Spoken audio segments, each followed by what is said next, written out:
kids podcast. You can go slow. A kids podcast about. We know you value what you put in front of your kids, especially when it comes to screens and podcasts.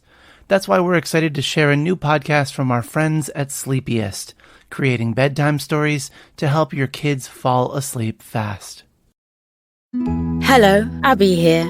If you've got children and find bedtime's a struggle, I'd like to tell you about Coco Sleep, a children's story podcast designed to make bedtime a dream. Coco Sleep turns a chaotic bedtime into cozy bonding time. The stories are delivered in a pace that gently slows.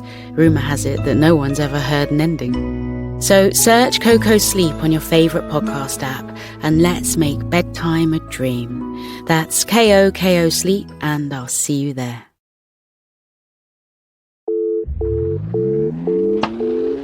This is Sarah Jones Breaks It Down. I'm Sarah, and I'm here to help us better understand what's happening in the world. Why? Because as a journalist, that's my job. And this world isn't just filled with adults. Nope. It's our world. So every week, we'll talk about the stories that you may overhear some adults talking about, and we'll break it down. Break it down. Break it down.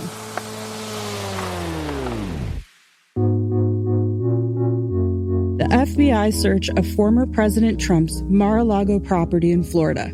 Let's get into it. So first, let's provide some historical background.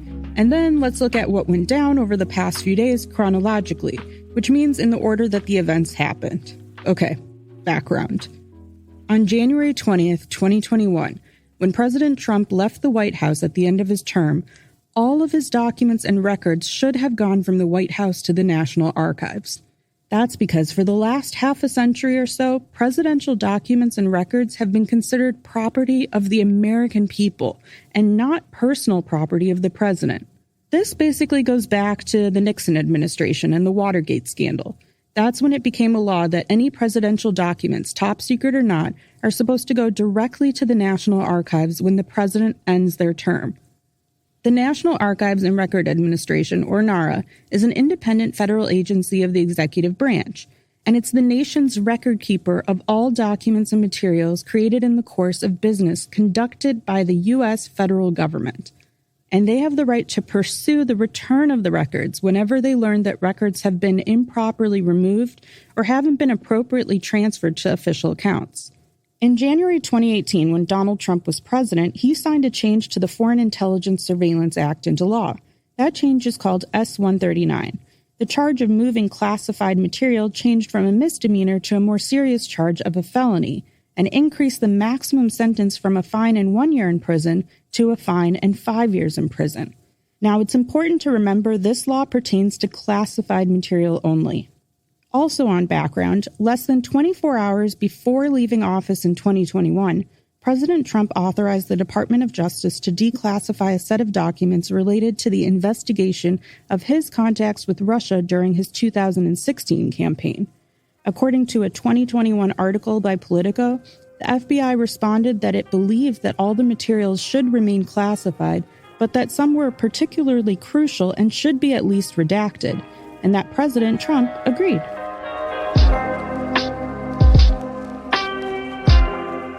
Okay, so now on to chronology. Back in January 2022, NARA said some of Trump's presidential records that it received, quote, included paper records that had been torn up by former President Trump. As has been reported in the press since 2018, White House records management officials during the Trump administration recovered and taped together some of the torn-up records. These were turned over to the National Archives at the end of Trump's administration, along with a number of torn-up records that had not been reconstructed by the White House, end quote. That was back in January of this year. Then in mid-January 2022, NARA said it arranged for the transport of 15 boxes that contained presidential records from Mar-a-Lago to the National Archives after, quote, discussions with President Trump's representatives in 2021. Former President Trump's representatives have informed NARA that they are continuing to search for additional presidential records that belong to the National Archives, end quote. Keep in mind, these documents should have all been with NARA as of January 2021, when President Trump left office.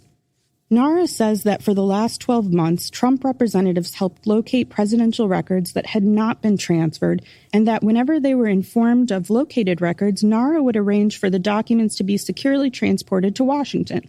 Now, the New York Times reported that a grand jury subpoenaed former President Trump for classified documents he took from the White House to Mar-a-Lago before the FBI search in Florida.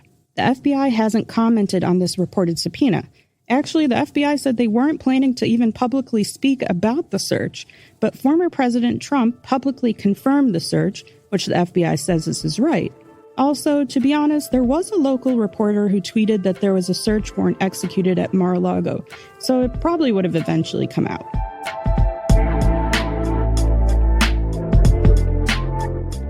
So what do we know now that this has all been made public after Trump said he did not object to the release of the warrant and its receipt? We know that the warrant gave prosecutors the right to seize documents and records containing evidence in violation of 3 laws. One of those is Code 793, which prevents unauthorized possession of national defense information. It doesn't mention whether the documents have to be classified or not, and it can result in a prison sentence of up to 10 years. Then there are codes 2071 and 1519. They both relate to concealing or destroying official documents. Neither of these codes require the documents or materials to be classified. Code 2071 can result in 3 years in prison, and Code 1519 can land someone up to 20 years in prison. For a warrant, you just have to show probable cause that these laws may have been violated. Let's be very clear. Former President Trump has not been charged with any crime. Now, what do we know about what the FBI agents found when they searched Mar-a-Lago? We know that the FBI removed dozens of items. Some were described as binders of photos or a handwritten note, but there were several items that were listed on the receipt as documents marked as confidential, top secret, or secret. Now, what's in these documents or how essential they are to national security remains unknown to the general public. Trump says that all the documents that were in Mar-a-Lago were declassified. The general public and the media can't independently verify that statement at this time. All we know is that he's under investigation for the laws listed in the search warrant. So now you know a little bit more about the FBI search at Mar-a-Lago. But information is for everyone, and everyone matters. Everyone matters. Everyone matters. Everyone matters. Everyone matters. Let's talk about something that's going on in the world that isn't getting as much attention, but should be.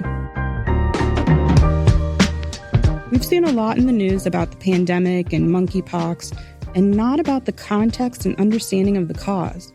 So you know from previous episodes that when it comes to current affairs, history is a great place to look for context. And we've talked about research and vetting information. And when it comes to health, science, or statistics, peer-reviewed research and science is your foundation. So let's talk about what's happening in our world health-wise. It seems like every couple months there's a new virus emerging.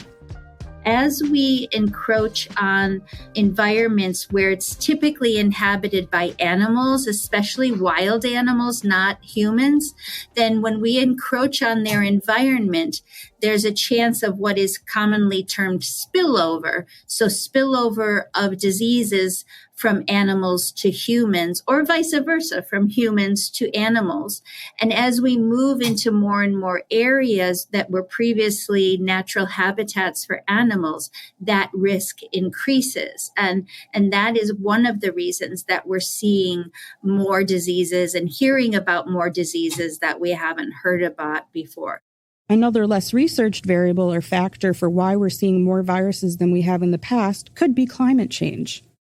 Climate change is having many impacts that we're still learning about. Weather patterns have changed, more erratic, more unpredictable, more severe, but they also are affecting our environment and what effect they have on animals, on humans and organisms is really something that must be studied in much greater detail. Is it possible that the changes in the environment and climate could be causing viruses to mutate or emerge more, or, is that a potential factor that we don't know enough about? I believe it could be, and we don't know enough. We're still not sure why the viruses are transferring more from human to human, but the fact that we travel more globally and our cities are bigger does mean the risk of wider reach by these viruses is higher. Yeah, what is happening now is different than has happened in the past. Typically, monkeypox is what we call endemic. So it's common, it's in areas of Africa, in West and Central Africa. So people there will have known about it, like the flu is endemic in the United States. So it's not a new disease. It was discovered in the 1970s. It really has a funny name only because it was discovered first in monkeys in a laboratory, but it really isn't from monkeys. It is spread from rodents. They are the primary cause of transmission to humans, either through bites or infected droplets. So we're hearing about it now because something has happened that scientists don't really understand completely, but it has obviously taken hold first in Europe and now coming to the United States in a way that monkeypox typically doesn't spread. So it seems to be spreading more easily, and we don't really know why that is. And scientists are trying, obviously, to figure that out. Is this a factor of like people being more populated and having more modes of transportation, or is it more something structural with the virus itself that it potentially mutated and is more transmissible? That's a great question. And I don't think we have a definitive answer on that yet, but it could be both. It could be a combination of the two. That would make sense, but we need more time for scientists to study this and look at it and understand. But we do know for the first possible cause that you said, that is always a contributing factor to virus spread. Where there are more people, where people are moving from place to place, traveling between regions and countries and continents, that does facilitate or enable or help the spread of disease. So in general, we know that the spread of disease increases when there are a lot of people together and people are moving around between places. And the problem with some viruses, like monkeypox, for example, is that people who are asymptomatic, meaning they don't have any symptoms, can infect other people around them unknowingly. The challenge also with monkeypox is many people do not have symptoms or mild symptoms, so they don't know that they're infected, but could be transmitting the infection to others. We're all noticing the change, and scientists are working hard to research and understand why. For humans, one of the biggest threats to us is zoonotic diseases. It's not the only source of disease, but it is the source for many of them. Zoonotic means something that transfers from animals to humans. We don't have a cure for these viruses, and we don't know every virus that exists in animals. While mapping every single virus in animals and finding treatments and cures before they come to humans would take a lot of money and a lot of time, there are easier ways to try to prevent the transmission of viruses from animals to humans. One way is to not eat bushmeats or go to wet markets. But another way is to be mindful when interacting with an environment where a wild animal is living. A good example of that is in caves where bats live and getting a disease from the bat excrement. By just like touching it or interacting in some way? Yeah, inadvertently touching it or touching a wall where there was excrement before, really in ways that are hard to pinpoint exactly what we were exposed to, what the person was exposed to. Thank you for listening and for breaking it down with me today. If you have a question about the FBI search or the pandemic or zoonotic diseases, or if there's something else going on in the world that you want us to break down, write to us or record a message and email us at listen@akidsco.com. Sarah Jones Breaks It Down is written and reported by me, Sarah Jones. You can learn more about me and my work at sarahjonesreports.com. Our show is edited and produced by Matthew Winter with help from Chad Michael Snavely and the team at Sound On Studios. Our executive producer is Jelani Memory, and this show is brought to you by A Kids Podcast About. Follow the show on Apple Podcasts or wherever podcasts are found, and check out our other podcasts made for kids just like you by visiting akidsco.com. Thank you for hanging out with me, and stay curious.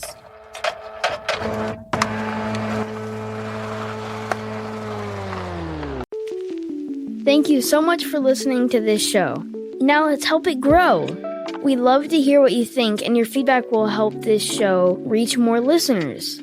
Rate and review this show on Apple Podcasts or wherever you listen to podcasts.